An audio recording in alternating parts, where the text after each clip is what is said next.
Hey boys and girls. I've been putting this video off for a little bit now. I got a WC Fab 2nd gen swap, steed speed. If you watch my old video, talked a little bit about it, but I was driving. I just threw a Fass in here. I was like fuel cutting. Pretty sure I posted some videos of what I was doing in the old video, but I can also I'll post some more here. So I thought I was starving my fuel rail or my CP3 of stock. Thought the stock lift pump wasn't keeping up with it, so I threw a Fass on there. I got the Fass on. I was driving down the road a little bit. Then I leaned into it and it was starting to do the same thing. I was fuel cutting. I was like, well, maybe we have another problem.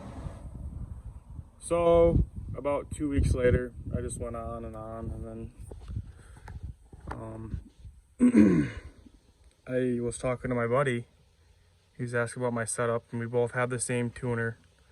They're no longer right now, but they were a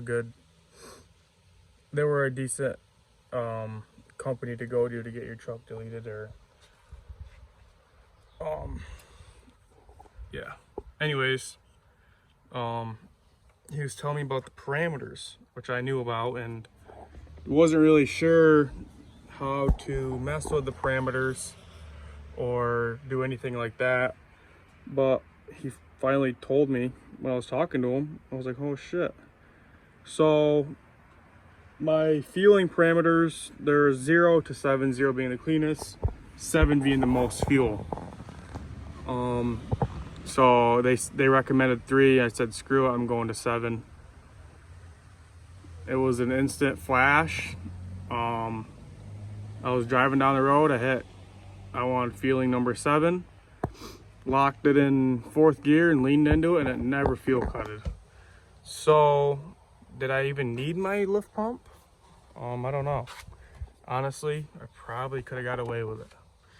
But this is a big turbo spool, so the more fuel, the better. It did seem to light up a little better. Anyways, I can lock that thing in 4th, lean into it, and give her hell without having it fuel cut, which is great. I know you guys see a lot of this wire, and I know it's bugging you. Thought about depending some of my factory EGR things like this. You don't want those to get corroded, because don't quote me, but I was kind of looking up into here where it splices into my 5-position switch. I don't know if they run off the same circuit, or I don't know. Anyways, just keep these. You don't want these to have green little gremlins, because they can probably still cause headaches. Tuck them, dielectric grease them, obviously. Might have been like that for a while, but I'm gonna take care of them here soon. My grid heater's undone. I'm getting off topic. Anyways, yeah, just a factory intake horn. I'm gonna tuck these wires up into my cowl up here. There's a way to do it. There's a video. Anyways, we're talking about the Fass. So wiring's knotted up here because I didn't like how I ran my wires to begin with. So I'm gonna clean these up at some point, hook them up a little bit better, and then we're gonna shorten this mess up here. So in the Fass system, you have your fuse, your power and ground. Yeah, you run that to the front of the truck, up through. Just your best bet's to follow your OEM, your stock lines for a cleaner look. We get under here, we have the Fass, and I also did a sump. If you do a Fass, you should probably do a sump. When I drilled this out, it come with a hole saw, and then I got a bigger bit and drilled the hole out bigger, and I went to re-drill it. And the bit wouldn't stay in the hole when I was draining my fuel out, because I drilled a bigger hole to drain faster. If you do that, drill your hole and then drill other holes around that. Just stay inside your circle. Right under here, above here, is your factory lift pump, or fuel pump, whatever you want to call it. And I drilled into the basket, which whatever. You're obviously not using it anymore. So this was like a quick job. I wanted to get it done, and I really don't like how I ran this. We have some down the road. This is gonna cause a hole. This is gonna cause a hole. And what I really don't like, what I did, is I ran this through my 4-link. So we're gonna take care of that. This has been on there for a while. I honestly don't see much going on there. Nothing concerning yet. Yeah, there's other videos on this install. I was doing install, but there's better videos out there. So I did a Fass with a beans machine sump. Just ran the wire up here, and then followed my got on the inside of the frame rail and followed my stock lines up.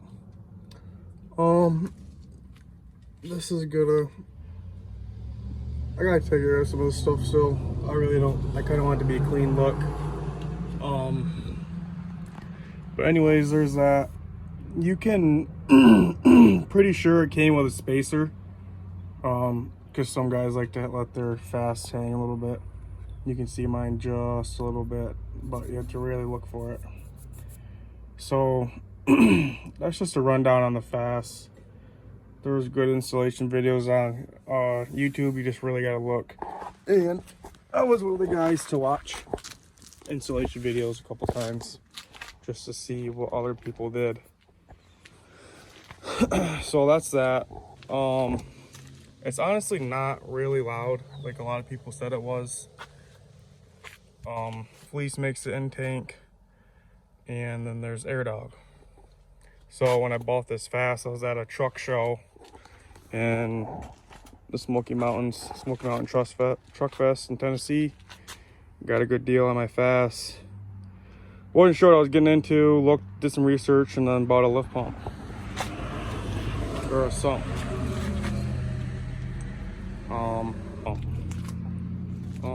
I still have my factory stuff in here for my put into the CP3. There's a line here somewheres. You can delete all that to get a cleaner look in there. Get rid of that fuel filter. It's just a fleece, really just a block off plate. So everything's been good. I don't want to make this video too long. Me just rambling on. I'll post a couple videos of how it's acting towards the end of this. If you have any questions, comment below or DM me on Instagram. She's been a rowdy setup, as you can tell. That's like thick rubber.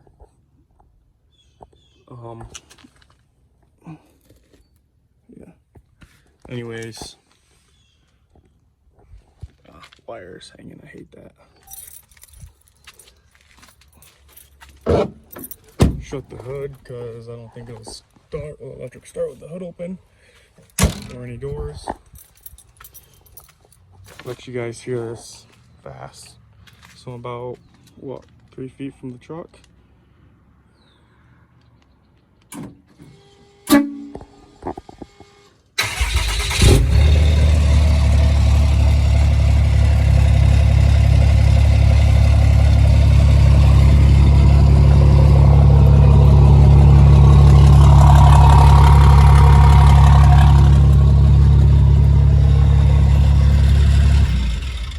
So what's that? That cheddar is my torque converter on the front. Just want to get a video out there.